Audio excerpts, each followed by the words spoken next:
Hi, my name is Briony, and I will be reading the opening of my short fiction, Blackfriars Bridge.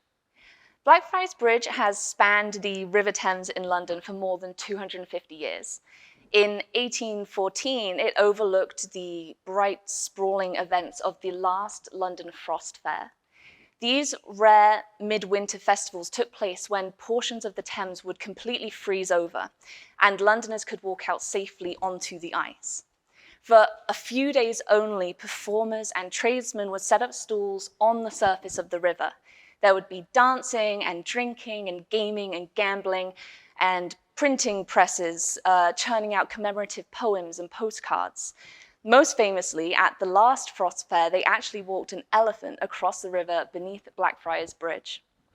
In this excerpt from my story, we follow a seamstress's daughter as she carries news of an accident along the busy Thames riverside. Most of the peddlers had moved on by the fifth day, but some of them still had their stalls set up down by the river. Nothing of much interest to us girls, mind. The Pearl Man with his bottles of wormwood ale, one of the fine-looking fellows from the printing house churning out poems on his press.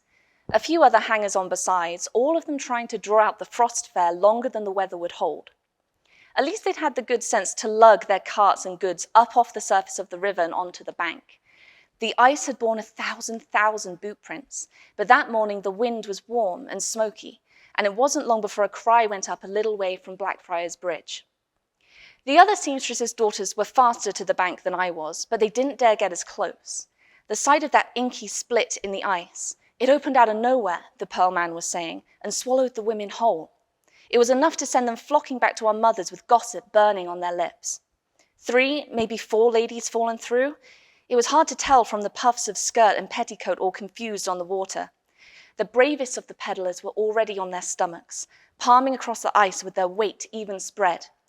One of the girls fallen in the water was with child, the Pearl Man announced, and a fresh cry rose up from the crowd. I pressed forward between 2 carts in time to see them haul the first woman onto the bank. The Pearl Man had been right.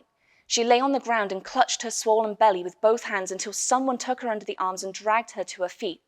Girl, help me get her indoors. She was saggy as a rag doll, and in the end it took 4 of us to carry her across the street and up the stairs of Miss Lowry's boarding house. The adults left me at the door, crisscrossing the floor like ants, with blankets and wash bowls and some herbs for sprinkling in the steamy water.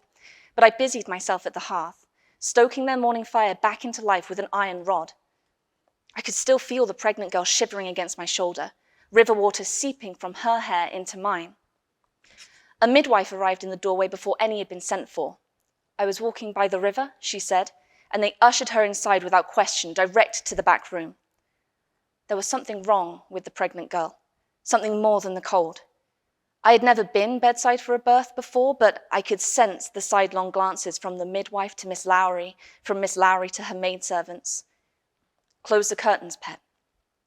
I found a tallow and some matches in a drawer and carried them to the back room with my hand cupped around the flame. There was blood on the bed sheets, between the girl's legs mostly, but little smears of it in other places too. A cut on the underside of one arm from where she must have gone down against the ice. 2 fingers of a handprint on the pillow behind her. I thought of her baby arriving all pink and slick with its mother's blood.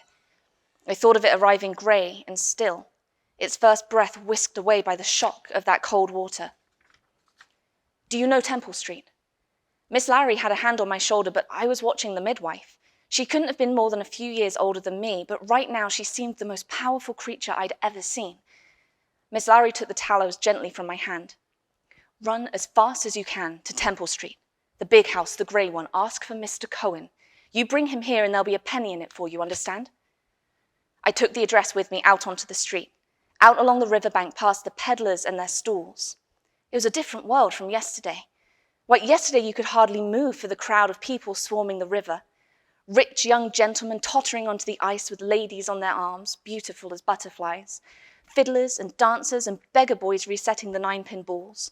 All those carts steaming with coffee and gin and black teas, hot apples and roasted mutton, melted chocolate for us girls, and something thick and dark and strong-smelling off the German boats for those men who could pay. One of the peddlers had refused my penny and slipped me a bit of gingerbread for nothing when my mother wasn't looking. Later, I traded the last bite to an urchin boy for a chance to read one of the new printed poems. The ink dyed my fingertips blue-black, but those words were as delicious to me as any of the smells from the peddlers' carts. Today, the carriages moved more freely on Blackfriars Bridge. I paused to catch my breath against the wall. Ice floes had piled into small Arctic mounds below, catching up skiffs and rowboats that had been forgotten before the freeze. Out further, I could see the split seam where those women had fallen through, and a policeman warning back children towards the bank.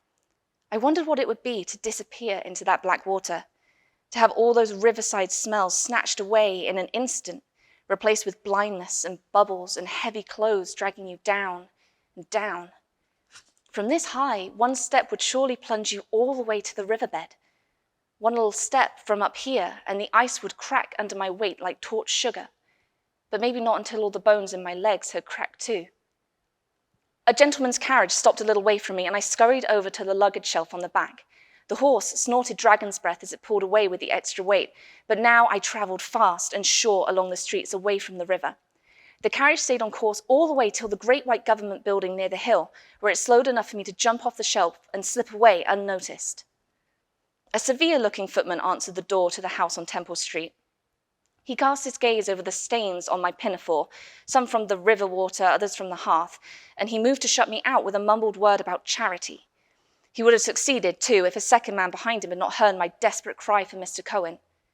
"What is it you want with Mr. Cohen?" asked the second man, coming to the door.